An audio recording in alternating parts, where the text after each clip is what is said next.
Bonjour, bienvenue sur Ma Thérapie. Aujourd'hui, dans le cadre du calcul intégral, nous allons utiliser les intégrales pour calculer des volumes de solides de révolution.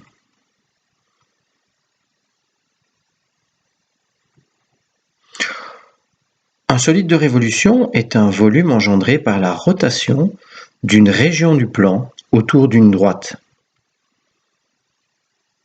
Alors, dans l'exemple ci-dessous, la partie du plan est un cercle, elle tourne autour de l'axe DZ et génère un espèce d'anneau qui porte un nom bien particulier, c'est un tore.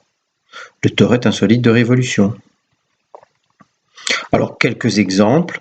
Les verres sont obtenus par la rotation autour de diverses fonctions trigonométriques, classiques, telles que par exemple une sphère, une parabole et également une sinusoïde. On a un petit chapeau qui est un cône. On peut aussi avoir des balles de fusil. Un château d'eau. Alors, le château d'eau, c'est un cylindre qui est un solide de révolution. Et alors, ça peut être une sphère. Donc, dans ce cas-ci, on a plutôt affaire à une parabole qui tourne autour de l'axe des X. Et pour sa base, un cône. Nous avons également les têtes de nez d'éoliennes. Un tonneau, une montgolfière, les boules de l'atomium et également un thermomètre qui est la juxtaposition d'un cylindre et d'une petite sphère. Alors considérons une fonction classique et facile, la fonction f de x égale racine carrée de x.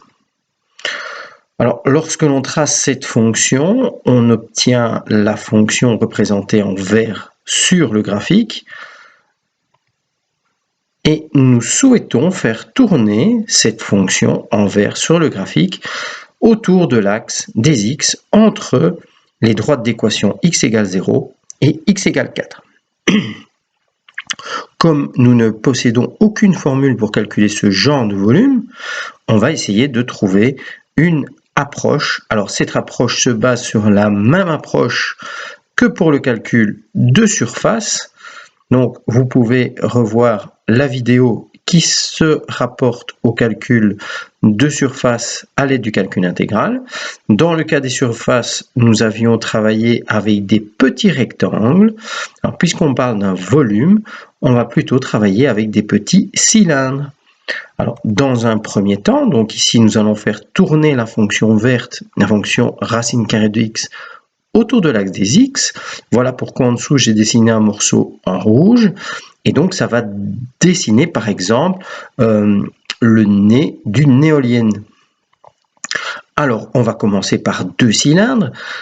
Si on travaille entre 0 et 4, on pourrait travailler avec deux cylindres qui font 2 cm de largeur ou 2 unités de largeur, ça dépend des unités choisies. Donc voilà le premier petit cylindre entre 0 et 2. Alors si je me place entre 0 et 2 en un point d'abscisse x égale 1, le rayon de ce cylindre, c'est pour un point d'abscisse x égale 1. La racine carrée de 1, c'est 1. Et donc le rayon de ce petit cylindre, c'est 1. Le deuxième cylindre, le rayon, ce sera la racine carrée de 3, puisqu'on se place entre 2 et 4, c'est-à-dire en 3. Et donc, c'est la fonction f de x est égale à racine de x pour x égale 3, donc racine de 3.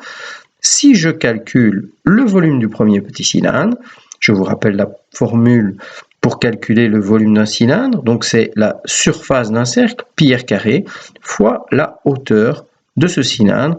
Donc ici, pi fois 1 au carré, donc pi fois 1 fois sa hauteur fois 2, c'est-à-dire 2pi, unité de volume. Pour le deuxième cylindre, ce sera pi fois racine de 3 au carré fois 2, c'est-à-dire 6pi, unité de volume. V1 plus V2 est égal à un volume approché de 25,13 unités de volume.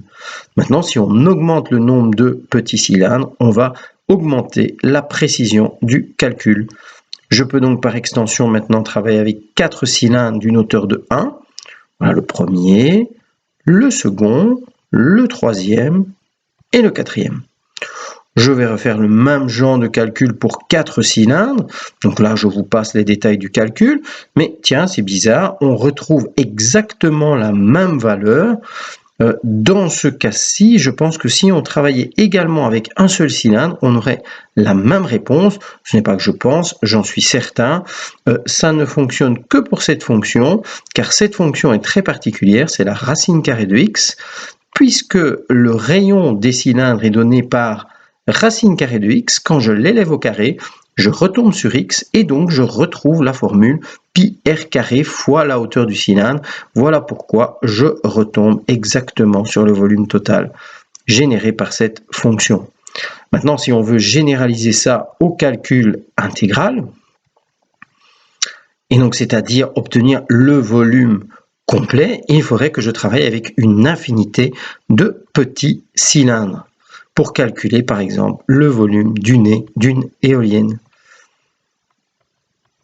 Alors, en généralisant, si je travaille avec n'importe quelle fonction f de x et que je me place sur un intervalle AB et que j'essaye de calculer le volume généré par la rotation de cette fonction f de x autour de l'axe des x, je vais donc devoir travailler avec des petits cylindres de largeur dx et de rayon FWI si je me place en un point d'abscisse WI. En calculant la somme de tous ces petits cylindres, je vais obtenir une approximation de mon volume total. Lorsque la largeur de ces cylindres va tendre vers un infiniment petit positif, donc un dx, à ce moment-là, j'aurai une somme d'une infinité de petits cylindres. Je passerai au calcul intégral. Donc, si je me place en un point d'abscisse WI et que je calcule la largeur du cylindre, donc c'est XI moins XI moins 1, delta XI. Pour calculer le volume, c'est le rayon du cercle associé, FWI. J'élève ce rayon au carré, FWI au carré, fois pi, fois la hauteur du cylindre, c'est-à-dire delta XI. La somme des volumes de ces cylindres est donc égale à la somme des VI, c'est-à-dire à la somme des pi f de VI au carré delta xi. Le volume par calcul intégral va donc se calculer en travaillant avec une intégrale entre a et b de pi f de x au carré dx. Donc voilà la représentation lorsque l'on travaille avec une infinité sur la figure 1 de petits cylindres. Voilà, j'espère que j'ai été clair. À bientôt dans une prochaine vidéo.